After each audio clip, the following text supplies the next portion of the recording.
No, I love what you guys do. Like I said, this is what it's all about, right? Meeting guys. Always tell people, I've gotten to play everywhere, but the real, it sounds cliche, but the real great part about doing this for the last decade or so is like, all of my friends are golf friends now. They're all just random nerds and geeks and golf psychopaths that I've met in different places around the country and in other countries. And it's just, I don't know of anything else that you could do as an adult where you could just, it's not like in high school where, we're in the same homeroom, so we're going to be buddies, right? It's hard to make friends when you're a grown up out in the world. And golf is just a way to put people who have a common interest in a room, and it's amazing how quickly those relationships and bonds grow.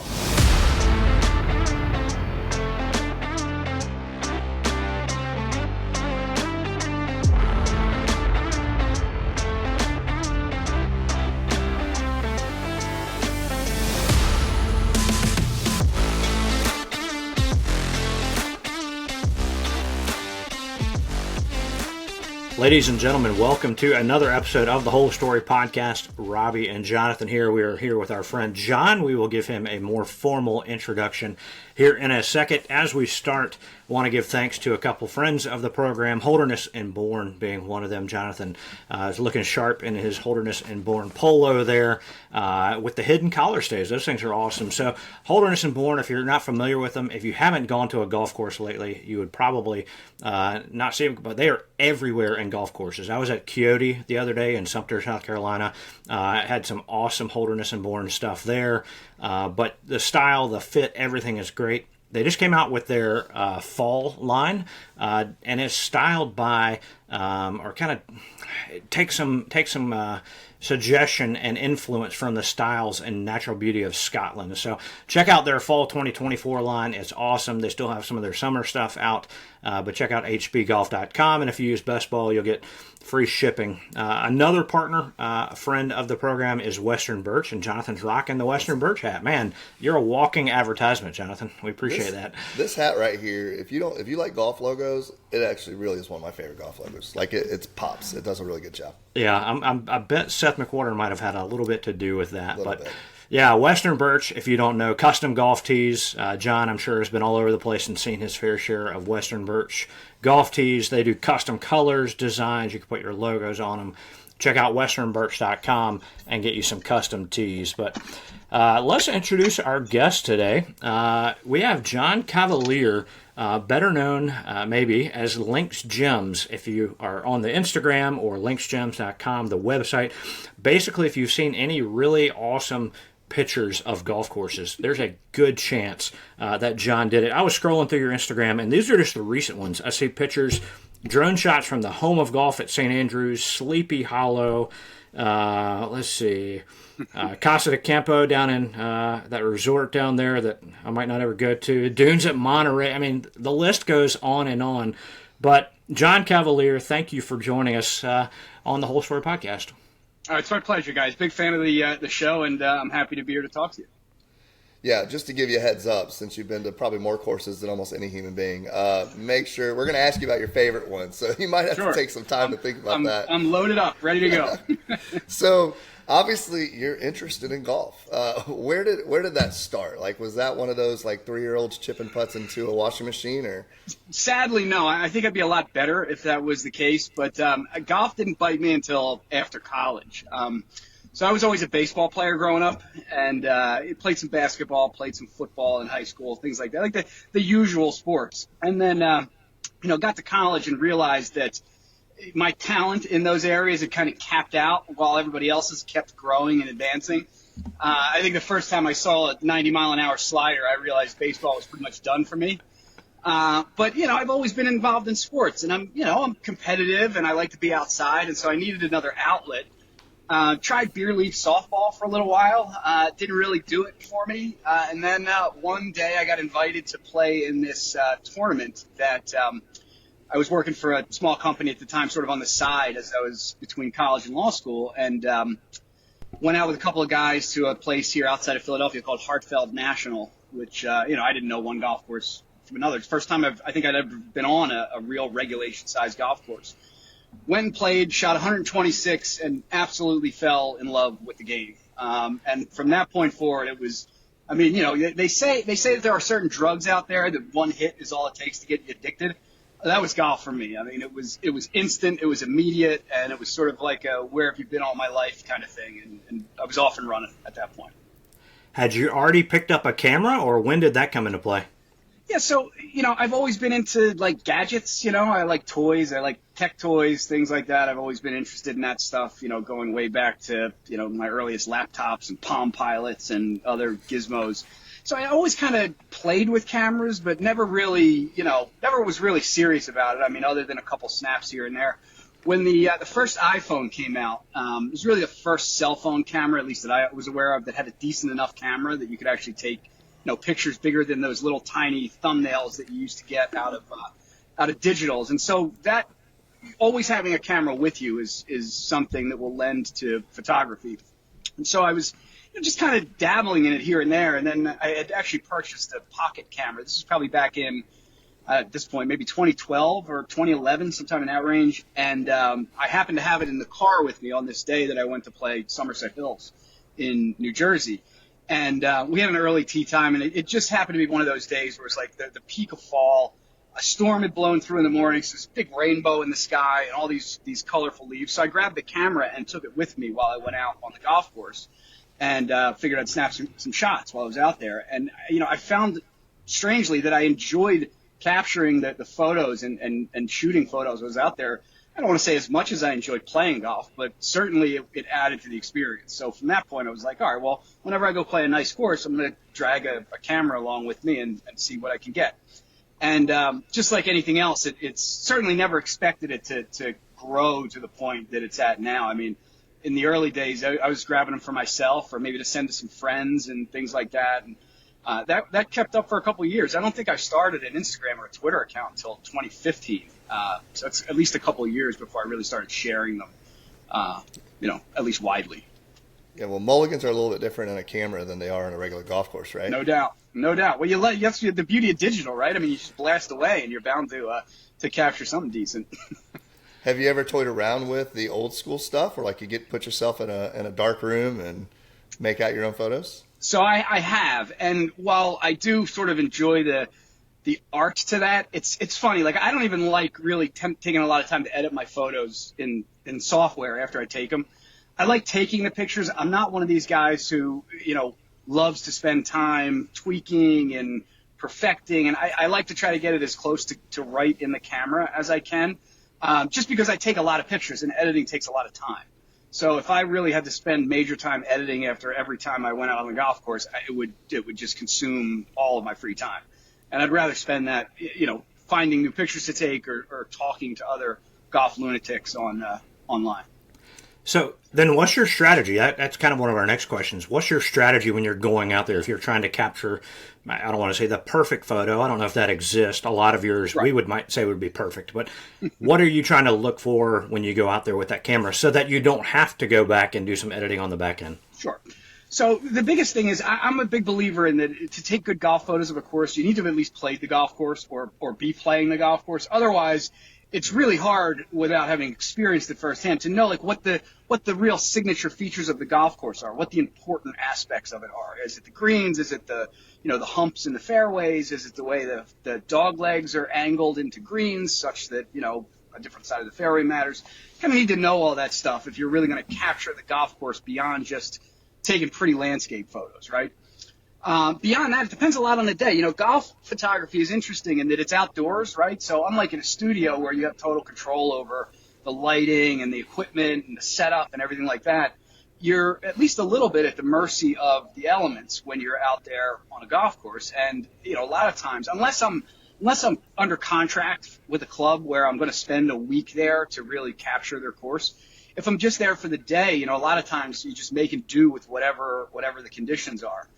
And so I think the biggest thing for me is, I've spent a lot of time setting up the camera with different modes and things like that so that if it's an overcast day, I know my camera's going to get the kind of shots I want as opposed to, a bright sunny day or, best case scenario, I think toward the end of the day when the light gets low and the pretty colors and humps come out. I mean, that's easy to shoot at that point of the day, but you don't always have that opportunity. Were you self-taught, like with the different settings and stuff on the camera? Yeah, total trial and error. It's like that Malcolm Gladwell 10,000 hours thing, right? I mean, you spend enough time doing something, you're bound to learn it. I mean, that was me. I read some books over the years and things like that, but just like with golf, and don't get me wrong, I'm not very good, but I've never taken a lesson. I just like to figure it out myself. Same thing with the camera. It's like, enough practice and I'm bound to get close to what I'm trying to do. Yeah. You might have the best sales strategy ever, though. Listen, I really can't take good pictures until I play your course. Like, I'd love to do it justice, but until I've got around it, I don't even know what I'm doing. I will tell you, back in the early days, that was a go-to move for me. I got to see a lot of really cool places once the photos started getting popular, and now it's funny. I mean, again, I never thought it would get to this point, but it's kind of flipped. You know what I mean? It's like, sure, I'll come out and play your course and take some photos, and it's very flattering. At the same time, it's tough to find the time to go to all these places that I want to see. So, I understand. So, when did you incorporate the drone? When did you start flying that thing? So, I don't want to say that I was the first golf photographer to fly a drone. Who knows if there was somebody out there doing it, but I was really early on that, and I will tell you. Back in the day, these drones were so rickety and so finicky that, I mean, nowadays they have all these safety features on them, right? Like, they're actually really hard to crash, even if you're trying. The early drones were, I mean, if you looked at them wrong, it would just fly off to nowhere. You'd never see it again, or crash into a tree. So I went through a bunch of them. But it was very immediately obvious to me that, at least for a lot of golf courses, being able to get up above it, even if not super high, but just to get the angle where you could show most of the features without having to rent a plane, was a huge thing. I mean, when I first started out, I actually photographed a course out in the middle of Pennsylvania where I went up in a little plane and hung out the window and shot photos of the golf course for their website. And they came out looking great, but obviously that's expensive and impractical. And amazingly, most golf courses don't love it when you're buzzing the fairways, at 50 feet from a Cessna while there's people out there. So the drone was, it was very obvious that was going to sort of change the way golf courses were captured. I will tell you, just between us, I think it's the pendulum has kind of swung a little too far the other way, where like the perspective of the golfer on the course has kind of been, not lost but minimized in a lot of these photos, since it's very easy to take a pretty photograph from a drone at, an hour before sunset of pretty much anywhere on the planet, golf courses included. So I think it's become a crutch a little bit in a lot of ways. But at the same time, it's an amazing way to be able to show people what the golf course looks like from a perspective that they don't get to see otherwise. Everybody wants their Augusta National flyover from hole 1, 2, 3, 4. So now you get a drone, and now that they just hire some 14-year-old kid probably now. That's They're exactly. Just like, hey, yes. listen, don't screw this up. No, you're exactly right. I mean, you watch the Masters from 15 years ago when they do those flyovers.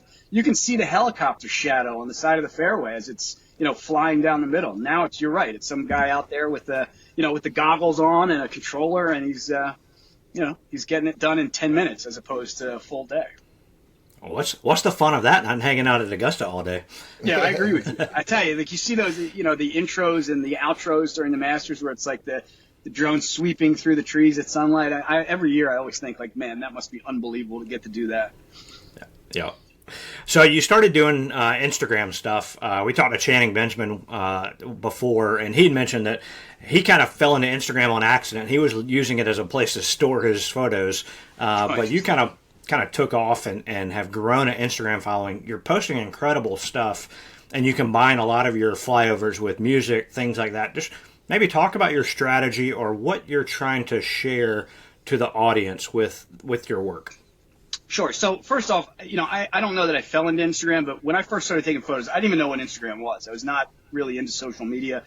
When I started sharing my photos, I would do photo tours on Golf Club Atlas, which, was a lot of fun, but it would take, 6 hours to put one together, and, it would get seen by 300 people or whatever. And it was nice and it was good discussion. But finally, one of my more savvy friends said, hey, listen, you gotta get an Instagram account. It's made for this stuff. So I jumped into it. And again, I mean, obviously it was pretty clear right away that at least back then, if you were going to share photos, this was the place to do it. As far as strategy goes, I I try to stay on brand. I hate that terminology, but like I really try to make the posts about the golf course and the architecture and the things that are interesting about the place, as opposed to, me or, some other, like, wow, look, I'm getting to play here today, or, isn't this is the best lunch in golf or whatever. You know what I mean? Like, I like to keep it on the golf courses, because I think, frankly, that's what most people are interested in who are looking at what I do. I mean, again, they're visiting my page because they want to see pretty photos of cool golf courses, and I get that. And if they can pick up a little architectural tidbit along the way, then, more's the better. But I try to hew very closely to that line when I'm posting. And I think that's part of the reason why, the growth has been there. Since you know exactly what you're getting when you follow me, there's nothing that's going to surprise you. Well, and the golf courses know you're not coming out to do TikTok challenges or anything like that. Exactly. Yes. And that does, I mean, having a clean account like that does, I think, help with it certainly makes me a more desirable person for a club to have come out and shoot for them. And on the other hand, I think it also allows a little more leeway with the clubs in terms of, there are some clubs out there who don't want you shooting pictures, and that's fine and good. But at the same time, I think the fact that my account is what it is allows me a little more leeway with those clubs when I ask if I can take some snaps, because they know what they're going to get. They know I'm not going to embarrass the club. They know I'm not going to, show the club in an unflattering light or anything like that. So it's been useful. Yeah. Well, you talk about appreciating course architecture, and one cool thing that you were a part of was the book, The Golf Courses of Seth Raynor. Tell us about a little bit about your appreciation for Seth Raynor, his courses, his designs, and the book. Sure thing. So I want to say maybe, again, same time about when I started to take photos, I played Sleepy Hollow for the first time. And it was the first McDonald Raynor course I had ever seen. And I immediately knew, like, wow, this is not what I'm used to, and this is something special. By the way, I didn't grow up playing at country clubs. I think the first time I ever played a private club was probably 2011. So private golf was kind of a new thing to me at the time, and I was playing either through charity tournaments or through, events on Mondays at certain places, and that's what the day at Sleepy was. It was a Monday charity tournament of some kind. So I went out there and, I'm looking around and seeing these deep bunkers and the squared off greens and the template holes, and I'm like, this is just awesome. And so I immediately went out and spent way too much money on George Botto's Evangelist of Golf book to learn about McDonald, and then went on a frenzy where I just, I was playing every CB McDonald Seth Raynor course that I could find as soon as possible. And I mean, I remember I got cold called places like Creek and Piping Rock at the time, and something I would never do today. I didn't know any better, and just said, hey, listen, I love this kind of architecture. It's Tuesday. If you're not too busy, do you mind if I come out and whack it around? And amazingly, a lot of these places were like, sure, we'll have you out. So it was cool. Got to see a bunch of them early, and then, since then, I think at this point I've played, I think there may be 4 or 5 Raynor courses in the country that I haven't actually played. I think I've played something like 60 of them. I've played all of CB's courses, and it's my favorite type of architecture. I love everything about it. And so when Michael Wolf's a good friend of mine, great, golf historian, great writer, worked with him on the club history that we did for Metairie, which is a Seth Raynor club down in Louisiana. And so we started talking and thinking, hey, all these years, there's a C.B. McDonald book, there's several Alistair Mackenzie books, there's a George Thomas book, there's a Tillinghast book. There's no Seth Raynor book out there, which we thought was weird, given the guy's clearly one of the more influential golf architects of the last 100-plus years.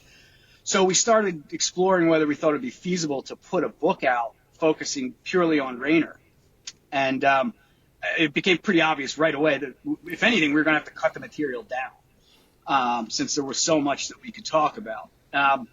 We wanted to make the book easily accessible to people like I was back in 2011, 2012, when I discovered Raynor and McDonald, in that, we didn't want it to be real bogged down in the non-golf details, right? I mean, you read some of these architectural books about specific guys, and it's like they'll get into such detail. They'll tell you, like, what classes the guy took in college, what the name of the horse was that he rode when he was surveying a certain site.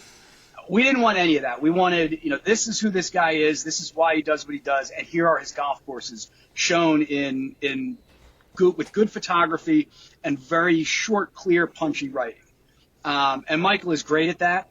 He wrote the vast majority of the book. I wrote a little bit of it, and James Sitar, our publisher, wrote some of it too. We put it together. It came together very quickly, and we put it out there and sort of crossed the fingers. And it has been, the response to it's been amazing. I mean, I love hard copy books. I love photos that hang on walls. I'm not a video guy. I like things that are tangible. And so to walk into a pro shop and see the book sitting there for people to buy is just, for me, that's one of the coolest things that I've had in golf so far. Having seen most, if not all, of the courses that he's designed, is there something that you're always drawn to whenever you go to one? Like you're looking forward to that particular piece? So as a photographer, I like the bold shapes and deep bunkers, right? I mean, those things show up really nicely on the camera, right? I mean, there's a lot of contrast. There's not a lot of subtlety. It's like, you know what you're getting and it's going to look cool. As a golfer, I think it might be as simple as this. I really like seeing the ball move on the ground. I know that sounds pretty basic, but I like golf holes where I have to think about where I want to hit the ball beyond just, there's the pin, this is how far it is, take dead aim and let it fly, right? And I think for the most part, the McDonald and Raynor courses are really geared around this notion that you can't always just take dead aim and go, right? You gotta think about it. You gotta figure your way around. There's blind shots. There's holes where, you can't even get near a pin via the air, but if you play the ground right, you'll get a kick a certain way or a speed slot down a fairway. And for me, for whatever reason, that's always just been very appealing. I like to see the ball move on the ground, and nobody in my view does it better than those guys. Is that because you're a bad golfer like me, and a lot of times your 7-iron just like goes 100 yards and then rolls as long as it can? Sure, you call it a knockdown wind cheater, and you, right. You that's know, exactly right. Suddenly you're Tiger Woods. Yes, there's a good probability that's part of it for me. Yes. Well, there's other golfers or other photographers that are kind of doing some of what you do out there. I'm curious, who out there do you like, respect, follow that people should pay attention to? So on the photography front, that's a really good question. You'll laugh at me here. It makes me sound like I don't want to give credit to other guys, but I don't browse a lot on Instagram, right? So, it's funny. I do the photography, so on the social media channels, I get my stuff from other places. But I do like, what the No Laying Up guys are doing as they incorporate photography. They're obviously much broader than just showing golf courses in a cool light, but I really like what they do. You mentioned Channing. Certainly he's great. I like what Andy Johnson at the Fried Egg has been doing. I think he's got somebody shooting most of his photos now, and I like what he's doing. And then there's some smaller guys like Ben Peters out in California. I think he's a brilliant photographer. Mike Gibbons out in California is tremendous. This guy nearby here outside the cut, Trey Runkle, is a fantastic photographer that's growing and is on the rise. And he obviously does some course stuff, but he's one of my favorites for actually showing what I'd call the game of golf, right? I mean, occasionally I'll shoot an event and there are people in my shots, but really I'm shooting grass and trees. He's out there taking cool pictures of like the kids playing a high school tournament or an amateur event in the area. And it really looks like he really does a great job of showing the passion of the golfers as opposed to just the golf course. So those guys come, and I'm sure there are 50 more that I'm forgetting. But look, I'm a fan of anybody who is out there exposing the game of golf to a wider audience, right? I mean, that's what I like to do. And if you're out there, I will tell you there are certain photographers out there who, they see this as their corner and they like to protect it. And, if you're, an outsider coming in, they're not going to be real happy about it. But for the most part, the golf community is a pretty welcoming one. And I think that bleeds over into the social media piece. There's a lot of collaboration. There's a lot of a lot of guys out there who are willing to lend a helping hand. Certainly, they were kind enough to do that for me, and so I'm always looking for opportunities to pass that on. That's great. Well, you being on here is very encouraging and helpful for us as well. Just as we try to tell golf stories and meet new people, it's a lot of fun for us. No, I love what you guys do. Like I said, this is what it's all about, right? Meeting guys. Always tell people, I've gotten to play everywhere, but the real, it sounds cliche, but the real great part about doing this for the last decade or so is like, all of my friends are golf friends now. They're all just random nerds and geeks and golf psychopaths that I've met in different places around the country and in other countries. And it's just, I don't know of anything else that you could do as an adult where you could just, it's not like in high school where, we're in the same homeroom, so we're going to be buddies, right? It's hard to make friends when you're a grown up out in the world. And golf is just a way to put people who have a common interest in a room, and it's amazing how quickly those relationships and bonds grow. And I love that about golf. And so to the extent I can chip in a tiny piece of that, I'm more than excited to be able to do that. And like you, I'm sure we've met people all over the country where it's like, hey, we're coming. You want to play some golf? And it's absolutely, let's do it. No, I mean, next week I'm going out to Toledo, Ohio, and spending a night in a house at Inverness with 7 other guys who I've met them before, but it's not like we see each other every week, and yet when we show up, it'll be like we've been together for the last month and a half, right? It's instant camaraderie, it's instant friendship, and it's a really cool aspect of this goofy game. Well, it is a great game. Well, let's go back to you playing, right? We ask everybody, if you've listened to it, you might know this question was coming. Yep. What is your most memorable golf shot? My most memorable golf shot. So the first time I ever hit the tee shot on 16 at Cypress Point is pretty memorable. The result wasn't very good, but it was memorable being there, hitting the shot. The first time I ever made a hole-in-one is pretty memorable. And then if we're talking memorable, I mean, in Myrtle Beach one year, I hit a dead shank right into the side of my buddy's head that cut open pretty good. I remember that like it was yesterday. So they come to mind immediately. Yeah, those would be hard to forget. Your friend might not remember that one, but you do. No, he remembers it every time he looks at the scar. It's all about who you play with. That's right. That's right. He shouldn't have been standing there. I was just going to say, you should know where to stand. That's right. Behind. Right. We are still friends, though, so. That's good. Yeah. Hey, golf friends. This is Robbie from Best Ball. Are you looking for the ultimate Myrtle Beach golf experience? Well, it's only a click away. Check out the 2-play special at 2 of America's most awarded public golf courses and 2 of my personal favorites. Caledonia Golf and Fish Club and True Blue Golf Club are low country masterpieces featuring 2 iconic Mike Strantz designs. Play these 2 incredible courses for one great price. Visit truebluegolf.com to learn more about the 2-play special and book your tee time today. That's truebluegolf.com. Well, we always like to do a quick 9 as well, so I'll get this started. What is the favorite course that you've played? National Golf Links of America. That's been, since the day I first played it, I think it was 2015, that has held my number 1 spot. I love everything about it. Still stands the test. Yeah, Cypress would be a close second, and then there's a whole bunch of great places that would be sort of rounding out the top 10. But Nationals 1, Cypress is, we'll call it 1A, and then I guess the old course now would be 1B. So. Man, you might not have any answers for another question we'll get to later, but the second question, what's the favorite course you've photographed? It's got to be Sleepy Hollow, my home course. It's even now, having taken tens of thousands of photographs there, I still bring my camera when I play because I always see something beautiful that I haven't captured before. It's my home place, and it's the I will never get tired of capturing images of Sleepy.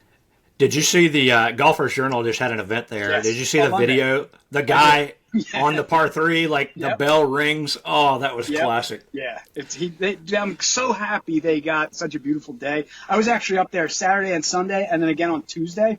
So I was bracketed around, and the golf course was in beautiful condition. The weather was great. I was so happy for those guys that they really got to experience it on a great day.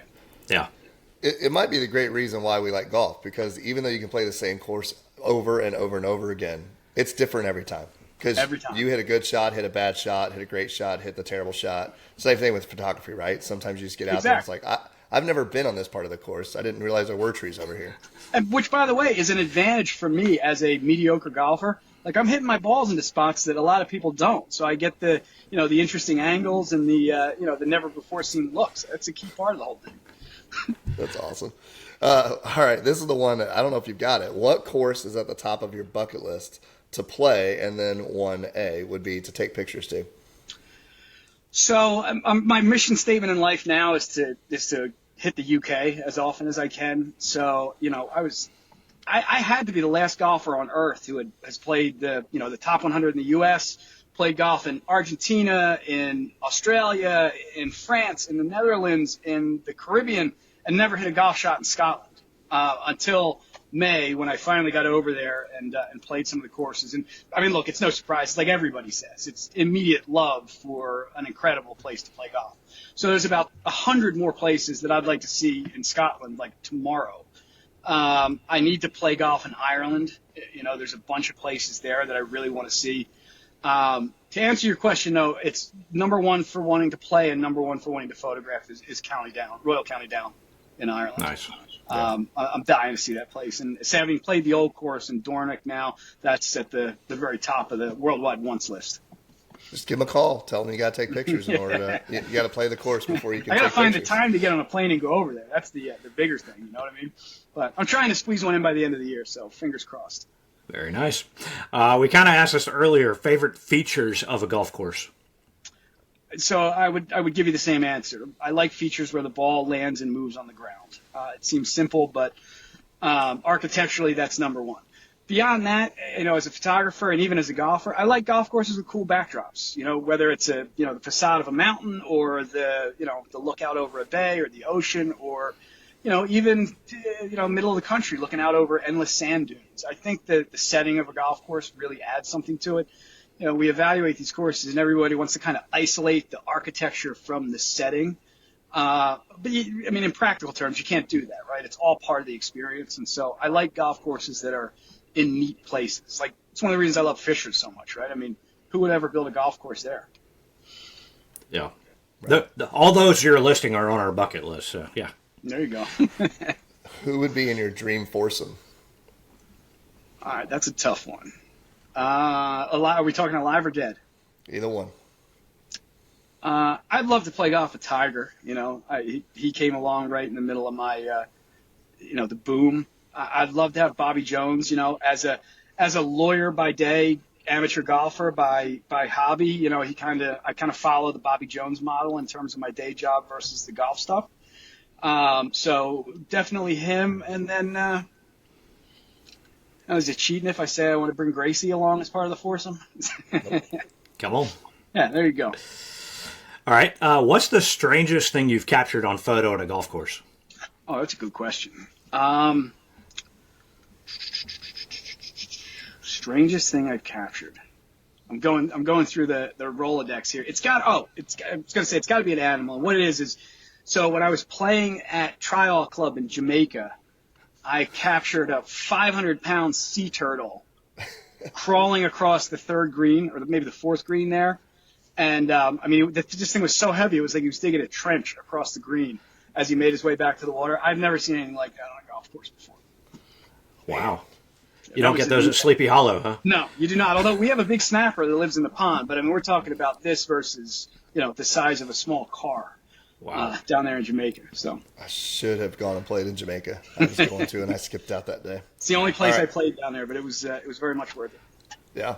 My favorite question, what's your favorite snack on the golf course? So I'll give you two.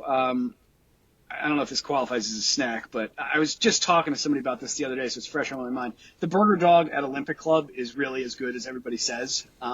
People talk about the peanut butter and bacon sandwiches at certain places. Like I could take or leave that, but the burger dog is really something special.